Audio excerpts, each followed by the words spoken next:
दोस्तों कैसा हो, अगर एक प्रॉफिटेबल स्ट्रेटेजी हो लेकिन उसे सीखने के लिए एक फी भी पे करना पड़े, तो शायद कुछ लोग ऐसे होंगे जो फी को पे करके उस स्ट्रेटेजी को सीख ले और जब मार्केट में इम्प्लीमेंट करे तो उन्हें रिजल्ट भी मिले तो ऑब्वियसली वो खुश भी हो जाएंगे। लेकिन कैसा हो अगर मैं आपको कहूँ कि आज मैं आपको अगले 5 मिनट के अंदर एक ऐसा प्रॉफिटेबल स्ट्रेटेजी बताने वाला हूँ जो मुझे आज के टाइम में बहुत अच्छा प्रॉफिट बना के दे रहा है, लेकिन उसे सीखने के लिए आपको कोई भी फी पे करने का जरूरत है ही नहीं, तो शायद आपका खुशी डबल हो जाएगा।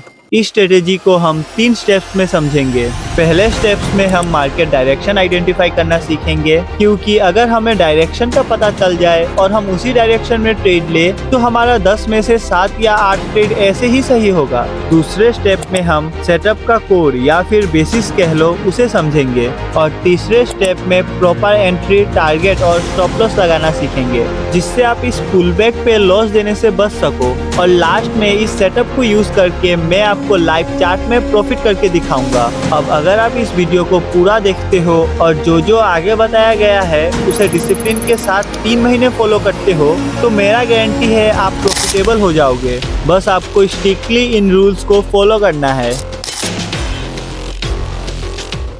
तो हम सिंपल से चार्ट पे आ जाएंगे और फिर थोड़े टाइम फ्रेम को बड़ा कर लेंगे, जिससे हमें ट्रेंड को समझने में आसानी होगी।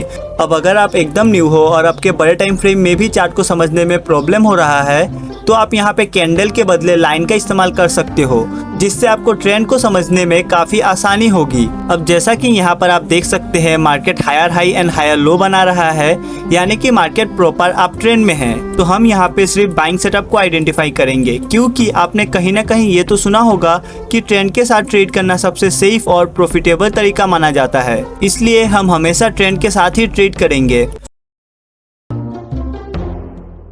अब ट्रेंड आइडेंटिफाई करने के बाद सिंपल से हमें चार्ट पे सपोर्ट और रेजिस्टेंस लाइन ड्रॉ कर लेना है। अब यहाँ पे मैक्सिमम ट्रेडर ट्रेड में एंट्री लेते टाइम ये गलती करते हैं, वो जैसे ही सपोर्ट के पास एक स्ट्रॉन्ग ग्रीन कैंडल देखते हैं तो वो ट्रेड बनाना शुरू कर देते हैं, पर फिर मार्केट रिवर्स होके उनका स्टॉप लॉस हिट कर देता है। इसलिए आपको ऐसा कुछ भी नहीं करना है।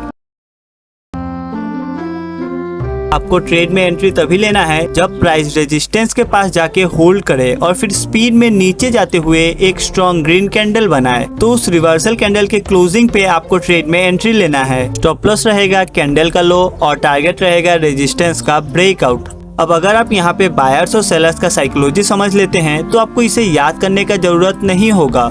देखो, जब प्राइस नीचे से ऊपर आता है तो यहाँ पे बहुत ट्रेडर ट्रेड में एंट्री नहीं बना पाते हैं और फिर वो रिवर्सल ट्रेड ढूंढना शुरू कर देते हैं। और जब प्राइस किसी रेजिस्टेंस के पास जाके होल्ड करता है तो उन्हें लगता है कि प्राइस इस रेजिस्टेंस के पास से नीचे जाएगा और फिर वो यहाँ पे सेलिंग करना शुरू कर देते हैं। और जब प्राइस स्पीड में थोड़ा नीचे जाने लगता है तो फिर बाकी बच्चे ट्रेडर्स भी फोमो में आकर यहाँ पे पोजीशन बनाना शुरू कर देते हैं और उन सभी का स्टॉप लॉस इस रेजिस्टेंस के ऊपर क्रिएट हो जाता है। और जैसा कि आपको पता है, ऑपरेटर मार्केट को उसी डायरेक्शन में लेके जाता है जिस डायरेक्शन में मार्केट में स्टॉप लॉस अवेलेबल होता है। तो अब जैसा कि सभी रिटेलर्स का स्टॉप लॉस अपसाइड अवेलेबल है, तो फिर ऑपरेटर मार्केट को ऊपर ले जाकर सभी रिटेलर्स का स्टॉप लॉस हंट कर देता है। तो चलिए इसे अब हम लाइव चार्ट में देख लेते हैं कि एक्चुअली में दिखता कैसा है, लेकिन उससे पहले हम एक बार इसे समराइज कर लेते हैं। स्टेप 1, सबसे पहले हम मार्केट ट्रेंड को आइडेंटिफाई करेंगे। जैसा कि मार्केट यहाँ पे higher high and higher low बना रहा है, यानी कि मार्केट प्रॉपर अप ट्रेंड में है,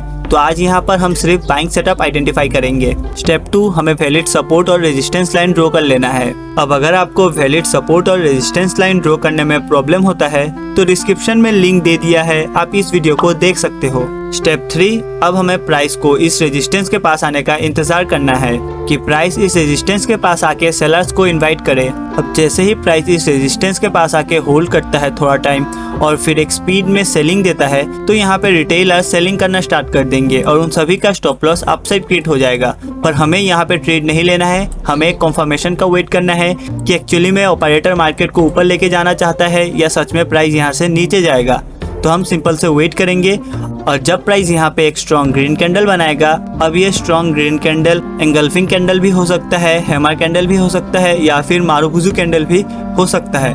अगर इनमें से कोई एक कैंडल यहाँ पे फॉर्म होता है तो हम कैंडल के क्लोजिंग पे एंट्री लेंगे, अपना स्टॉप लॉस कैंडल के लो के नीचे रखेंगे और टारगेट रहेगा रेजिस्टेंस का ब्रेकआउट। तो चलिए अब इसे हम लाइव चार्ट में देख लेते हैं। तो मैं आपको ज़्यादा पीछे का नहीं दिखा रहा, ये हमारा लास्ट डे का चार्ट है, आप यहीं पे देख सकते हो। सबसे पहला स्टेप मार्केट डायरेक्शन आइडेंटिफाई करेंगे, जो कि यहाँ पे अप ट्रेंड में है। तो आज हम सिर्फ बाइंग सेटअप आइडेंटिफाई करेंगे। जैसा कि आप देख सकते हैं ये हमारा लास्ट डे का चार्ट है, उससे पहले हमारे पास अब कोई चार्ट अवेलेबल नहीं है।